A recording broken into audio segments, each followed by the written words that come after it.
After a down year, Kyle Pitts can rebound with improved circumstances in 2023. We're going to talk about how Parker Hesse was the key to unlocking the Falcons' running game, MyCole Pruitt's unicorn status, and if the Falcons should add even more talent to their tight end room this offseason. You are Locked On Falcons, your daily Atlanta Falcons podcast. Part of the Locked On Podcast Network, your team every day.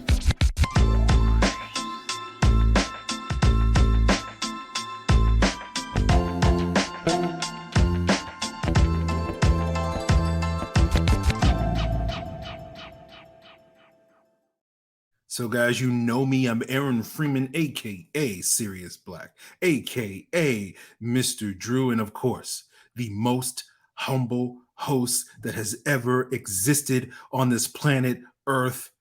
And, of course, I'm hosting this illustrious Locked On Falcons podcast, part of the Locked On Sports Atlanta podcast family, part of the Locked On Podcast Network, your team every day. And today's episode is brought to you by the Ultimate Football GM. If you've ever dreamed of becoming an NFL GM and managing your own football franchise, then this is the game definitely for you. Just download the game by visiting ultimate-gm.com or look it up in the app stores. Our listeners get a 100% free boost to their franchise when using the promo code LOCKEDON, that's LOCKEDON in all caps in the game shop.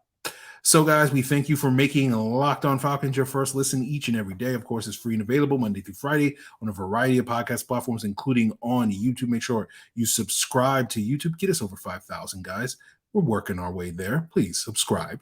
Get us over 5,000, and you will get the video version of the podcast tonight before the audio drops. Make sure you check out Locked On Falcons as part of Locked On Sports Atlanta on your Roku and Amazon Fire TV. Just download the Locked On Sports Atlanta app, and you'll get Locked On Falcons, Locked On Braves, Locked On Bulldogs, so many more Locked On Sports Atlanta shows on your Roku and Amazon Fire TV. So, guys, we're continuing our year-end positional reviews, talking about the tight end position this week, and the last couple of episodes that we've broken down the quarterbacks, running backs, and wide receivers, we sort of started out things looking at some stats, right? Desmond Ritter's third down efficiency that indicated that he was outshining not only Marcus Mariota, but off to a potentially better start in his NFL career than Matt Ryan was, looking at the first 4 games of him. Tyler Allgeier's big second half improvement, Drake London stepping up in Kyle Pitts' absence after his injury to be one of the top receivers in the league. Unfortunately, I don't have any stats for you today that's going to show you that Kyle Pitts, was secretly good in 2022, right? I do have some interesting stats that we will share that kind of summarize, Kyle Pitts this season, but nothing that's going to be like, yeah, well, this stat shows that he actually was good. No, like the numbers kind of tell you what it was. But, that being said, I still think Kyle Pitts is a very high-level player with enormous talent to be one of the best receivers in the business. And I think the fact that it did not live up to those expectations this season had less to do with Kyle Pitts himself and more to do with the circumstances around him. And I think the Falcons have to work towards improving those circumstances. And those are mostly involve, question marks about the play calling and certainly question marks about the quarterback play this year. And Marcus Mariota and his lacking rapport with Kyle Pitts is going to be an easy scapegoat for a lot of people. And certainly when, as we fast forward the clock 6 months from now and we're previewing these various positions going into the summer and talking about what can be for this team, I think a lot of our optimism will certainly be attached to the idea and the hope that we'll get improved play from Kyle Pitts because we're going to get improved play from the quarterback position in 2023. But speaking on the play calling, you rewind the clock, a year ago when we broke down the tight end positions and talked a little bit about, why despite a historic season did Kyle Pitts feel like he, left some meat on the bones. And a lot of that seemed to be owed to Kyle Pitts' lack of impact in the red zone that continued to be an issue in 2023. But then a year ago, we blamed a lot of that on, Kyle Pitts not necessarily winning in contested catch situations to the degree that we needed him to. And also because Arthur Smith's play calling in the red zone was very, very basic and limited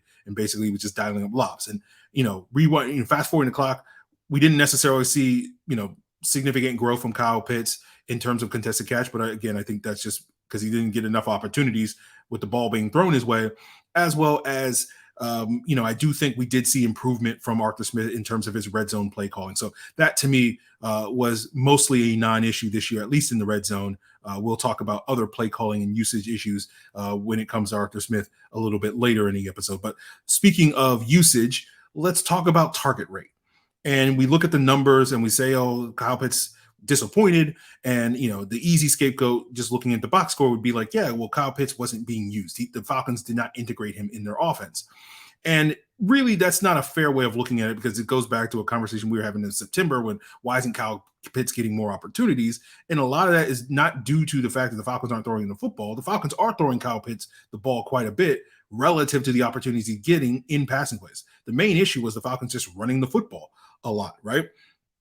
And so you can look at a number like target rate, right, which is basically the number of targets you get for every route that you run. And Kyle Pitts was the most targeted tight end in the league with the highest target rate percentage of 26.5% among tight ends. You compare that to Mark Andrews and Travis Kelce with 25%, Tyler Higbee, 24%. You had guys like Pat Freiermuth, TJ Hawkinson, Dalton Schultz that were all between 20 and 22%. All these guys that had well over 90 targets this past season. And essentially, again, it goes back to the Falcons running the ball too much. And hopefully in 2023, we will see the Falcons get back to more balance. And that's funny because, of course, when most people are talking about being more balanced, they're talking about running the ball more. And in the Falcons case, it's running the ball less. But when we talk about some interesting stats beyond target rate, some stats that did stand out to me sort of going back through the season is, Kyle Pitts did spend a little bit more time as an inline tight end this year. 32% in 2021 to 39% of his snaps in 2022. Although a lot of that, again, is owed to the fact that the Falcons were running the ball a lot more, because when you look at sort of his usage on run versus pass plays, it was roughly the same year to year. So it's, again, that increase in inline usage is because the Falcons were just running the ball a little bit more. Another interesting stat is the higher increased percentage of deep throws that Kyle Pitts had. Looking at PFF last year, 11% of his targets were over 20 yards in the air. This year was 25%, right?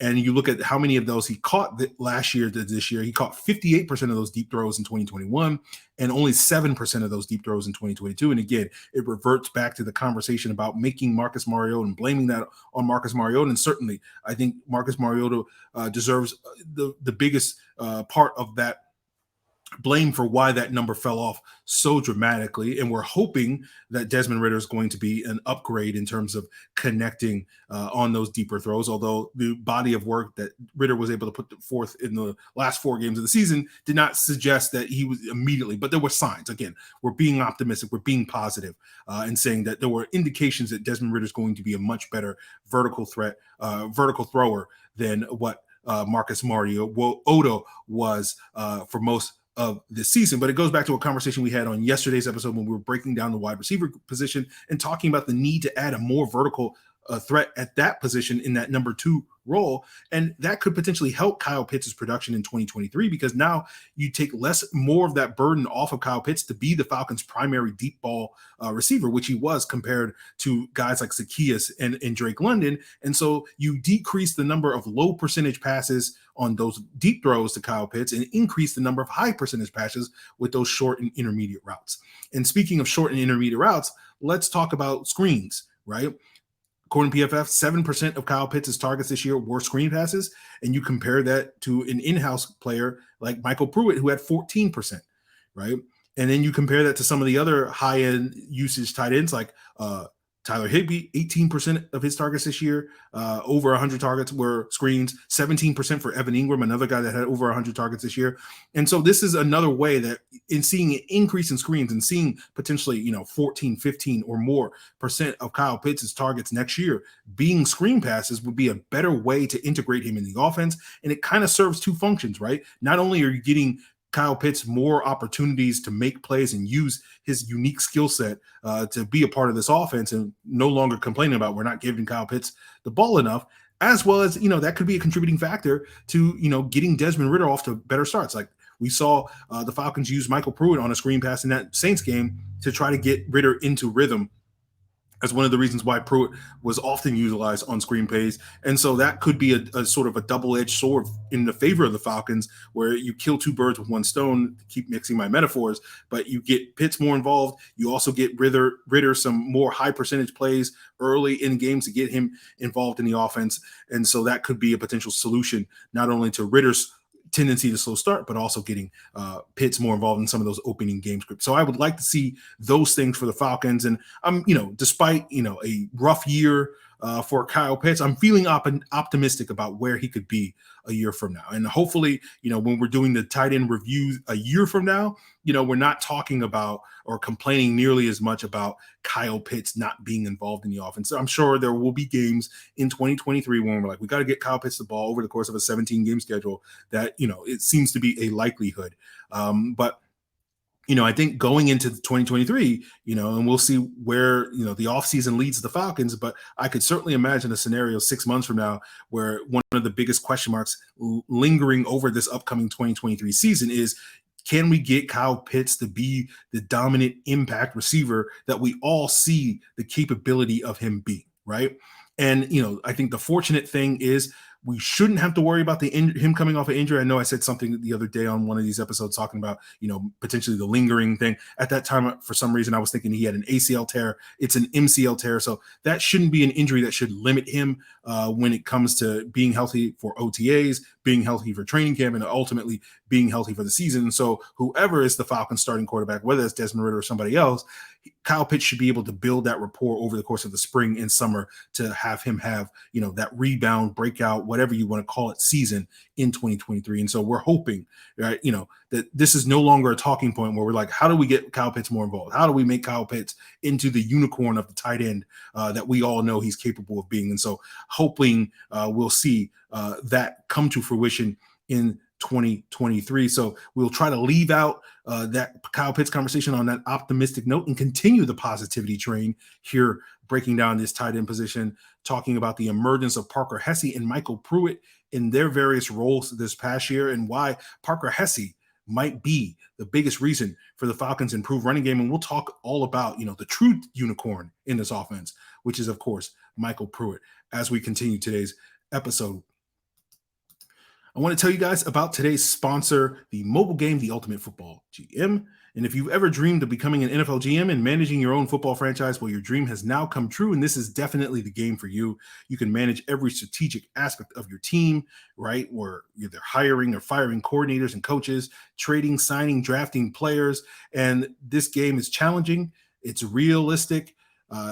Some of the people in the Discord that have already played the game have shared some of their stories of success and failures, trying to rebuild their various teams in the game. So go out there, prove how much more knowledgeable you are than your friends, and you will get a 100% free boost to your franchise by using our promo code Locked On, LOCKEDON in all caps in the game store. Again, that's promo code Locked On. You can download the game by just visiting ultimate-gm.com or look it up in your various app stores. That's ultimate-gm.com. Ultimate Football GM. Start your dynasty today. So, guys, I want to thank you for making Locked On Falcons your first listen each and every day. And for your second listen, check out the Locked On NFL podcast to get the daily conversations on the biggest stories around the NFL. And, of course, this week, these guys are gearing you up for these conference championship games, coaching changes, coordinator changes, all that stuff. We got a looming quarterback carousel that requires conversation. So make sure you check it all out on the Locked On NFL podcast, available on YouTube or wherever you get your podcasts. So, guys, when we talk about lingering questions about the Falcons starting tight end, we don't have questions about the Falcons depth, right? It's all positivity, right, when it comes to that. And it starts with Parker Hesse, whose blocking, in my opinion, was a breath of fresh air, incredible, you could say. And I think you can make an argument, and I'll proceed to try to make an argument, that if you wanted to sort of reduce the Falcons' big improvement in their run game, going from a bottom 5 unit to a top 5 unit, running the football from 2021 to 2022.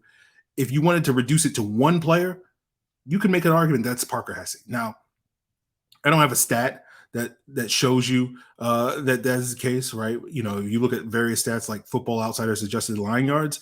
The stats would suggest that actually Jake Matthews and his improvement this year is the biggest factor in why the Falcons running game improved. But that will be a conversation that we'll have at a later date.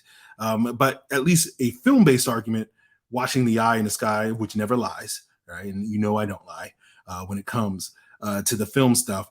But I do feel like, given that the bread and butter of the Falcons' outside zone scheme is that stretch play, you need to have a tight end that can block effectively on the edge, hold the point of attack, make those backside blocks that open up those cutback lanes, all that stuff and more. And Parker Hesse really was the guy that really executed that at a high level. We know we had a quality blocker in Lee Smith last year.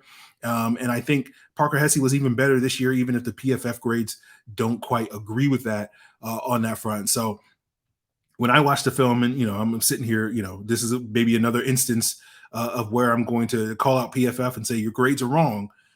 But I don't recall too many instances this past year where I felt like, oh man, Parker Hesse blew that block, or Parker Hesse lost at the point of attack this past year going through the film. But, I think that's a real strong case for why Parker Hesse not only, brings that value as a run blocker, as an inline tight end and being pivotal to the Falcons scheme, but, he also showed the versatility of being a high-level fullback when the Falcons would line him up in the backfield. According to PFF, he lined him up 15% of his snaps in the backfield. And we talked about this when we broke down the running backs earlier this week, where, I think the Falcons may be moving on from Keith Smith as the fullback this offseason. And they already have a pretty solid in-house candidate in Parker Hesse, who I would argue was a much better lead blocker, at least from my film study this past year, than Keith Smith was over the course of the season. And the great thing about Parker Hesse, even though he's going to be like 27 or 28 this year, he's been spending most of his career on the practice squad.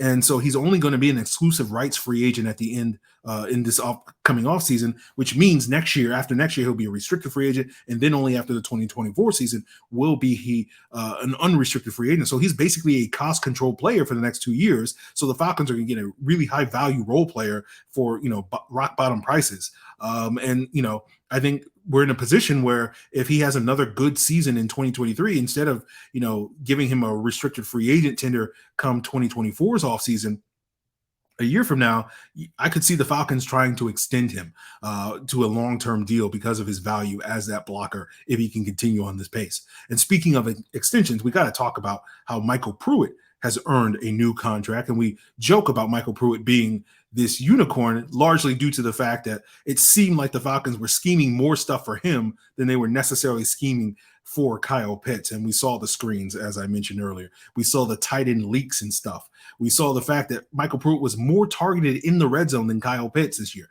Pruitt had 8 red zone targets this year to Pitts' 5, right? And, we're sitting here going like, can we give Kyle Pitts these opportunities, Arthur? Can we scheme some of this stuff up, just put, number 8 on that instead of 85? I don't know. Maybe. We'll see. But, I do think in defense of Arthur Smith, some of that is owed to the fact that because MyCole Pruitt is not quite on the same level, despite our jokes, as Kyle Pitts, you do have to kind of work harder to scheme stuff for him if he's your starting tight end, as opposed to Kyle Pitts, where you can just start and do whatever you want to do, Kyle Pitts. But, I think it's a testament to Pruitt's strong play, right? He's not Kyle Pitts, but, he kind of was in a lot of ways. KP light for this Falcon team, less filling unicorn beer, with the same great taste. So, I think that was something that the Falcons definitely needed when Pitts was out with an injury, someone that can come and provide some of those explosive plays off of the play action, some of the red zone stuff, all that stuff that MyCole Pruitt showed in the back half of the season. The Falcons absolutely needed that. And it's a testament to MyCole Pruitt stepping up, not to mention his contributions as a run blocker. That's been primarily what he's done throughout his career. And he was solid in that capacity, not quite as good as Parker Hesse, if you ask me, but certainly very good and a solid contributor in that capacity throughout the season. And I think that's going to lead to him as an impending free agent to get a new contract from the Falcons. He'll be 31 this year, so he's getting up there in age. So he's probably not going to get necessarily a super long-term deal, but I certainly think he's due for a raise from the veteran minimum that he made this past year. I know the Titans back in 2020 gave him a 1-year, $2.5 billion deal back then. And I say, if the Falcons are feeling frisky, why not double that and maybe potentially give him a 2-year, $5 million deal? So the same average, but over multiple seasons. And I feel like that's a fair price to pay for a potential unicorn. So hopefully, the Falcons can secure MyCole Pruitt for at least another year. And that probably means that their depth at the tight end position is going to be solid, but we got more players that can provide depth that we're going to discuss on today's episode, like John FitzPatrick, Anthony Firkser, and perhaps the next unicorn in Feleipe Franks. And we'll also talk about the possibility that the Falcons could be looking to add even more talent to this tight end room this offseason. But I want to tell you about FanDuel, our new sports betting partner here on the Locked On Podcast Network, because they're the number one sports book in America, number one podcast, number one sports book coming together. And if you're new to FanDuel like us at the Locked On Network, that's even better because they have so many great features that's going to make sports betting fun and easy this year. Because new customers, if they join today, can get started with $150 in free bets guaranteed when you place your first $5 bet. All you got to do is sign up at fanduel.com/locked-on. Again, $5 and you're getting $150 in free bets. And you can make that first $5 bet for some of the games this weekend in the conference championship, where the Eagles are 2.5-point favorites over the 49ers, and the Bengals are 1.5-point favorites over the Chiefs. We talked about that line opening up with the Chiefs being 1.5-point favorites, moving in the Bengals' favor, probably due to the Mahomes injury. Maybe that line continues to move. So go throw your first $5 bet over at FanDuel. Don't miss out and get that $150 in free bets, win or lose, at fanduel.com/locked-on. Make every moment more with FanDuel, the official sportsbook partner of the NFL. So wrapping up today's Locked On Falcons, guys, let's talk a little bit about Anthony Firkser.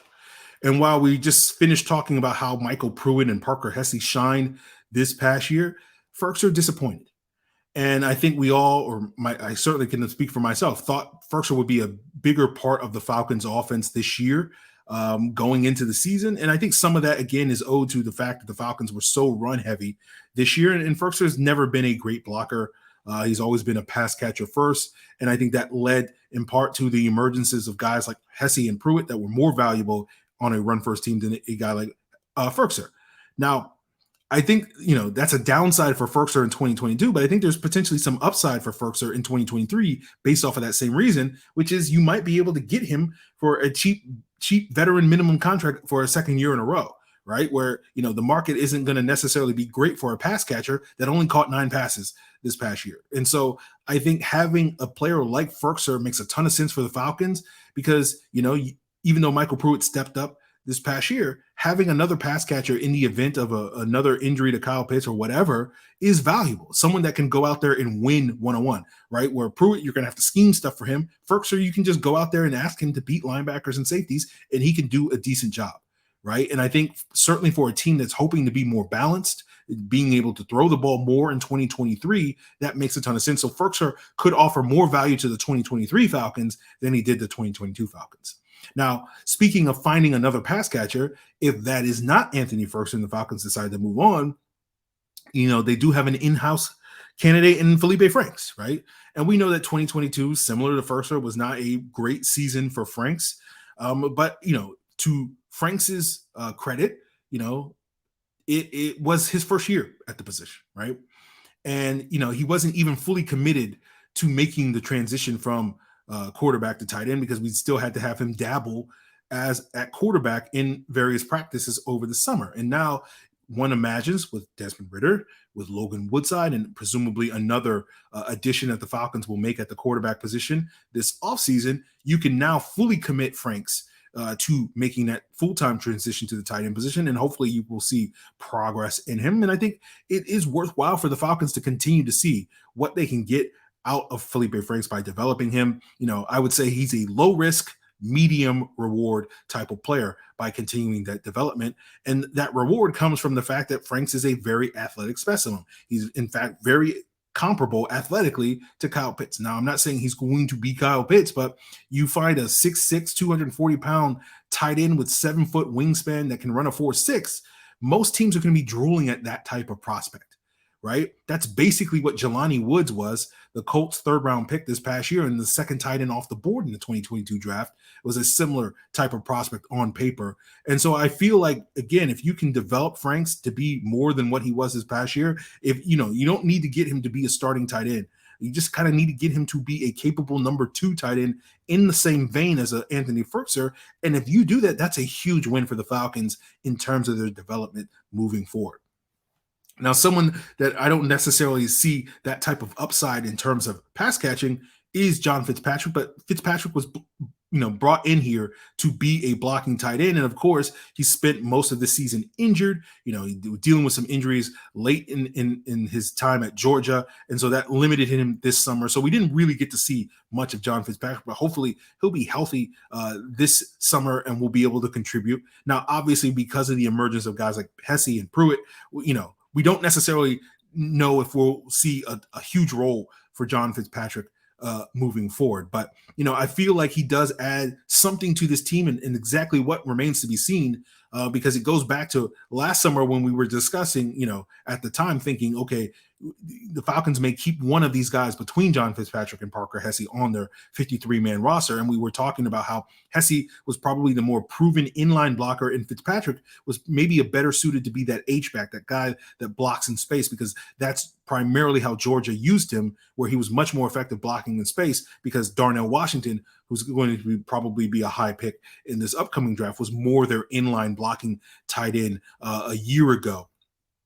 And so, that may apply to this conversation that we're having about the potential changes at the fullback position, where maybe FitzPatrick, if the Falcons want to keep Hesse as that inline guy, maybe FitzPatrick could be part of that competition to take over for Keith Smith. Or if the Falcons decide, no, Hesse's our best option as that lead blocker out of the backfield, well, guess what? You potentially have a ready-made replacement on that inline blocker in John FitzPatrick. So I certainly think there will be an opportunity for John FitzPatrick to certainly contribute a lot more in 2023 than he did in 2022. But I think the benefit of having as much as, guys like Hesse and Pruitt, you can kind of slow play his development. He doesn't have to necessarily come out right away and carve out a role. So the Falcons can kind of slow play his development, similar to what they're doing with Feleipe Franks as a pass catcher, with FitzPatrick as a blocker. Now, if the Falcons aren't, big fans of the 3 Fs in Firkser, Franks, and FitzPatrick, they could look to add another tight end to this position. Of course, they could decide to get a 4th F in a free agent. And, some of the guys that you could sit there and say, that makes a ton of sense, where you could go after OJ Howard or an Irv Smith and maybe get a starting caliber, number 2 tight end, for a bargain. And that would be, a potential upgrade over going out there and re-signing guys like Firkser or Pruitt or something like that. But it does feel like the draft seems a more probable outlet for the Falcons if they do want to add more talent at this tight end position. Because by all accounts that I've heard, this is going to be considered to be a very strong tight end class, right? I've only really sat down and watched the top 5 or so guys. But, a lot of people think that there are, several more talented tight ends that in a normal draft, I think over the last decade, on average, you've had maybe on average 5 tight ends taken in the first 3 rounds. And maybe, according to some people, it sounds like there could be 8 or 9 guys. And again, I can't confirm or deny that because I haven't really gotten to those guys. But if that's true, I wouldn't be mad at the Falcons using a day 2 pick on a tight end, someone like a Luke Musgrave out of Oregon State, or a Darnell Washington out of Georgia, or a Tucker Kraft out of South Dakota State, or maybe one of these other guys that I have yet to really sit down and watch, and probably will at some point between now and April.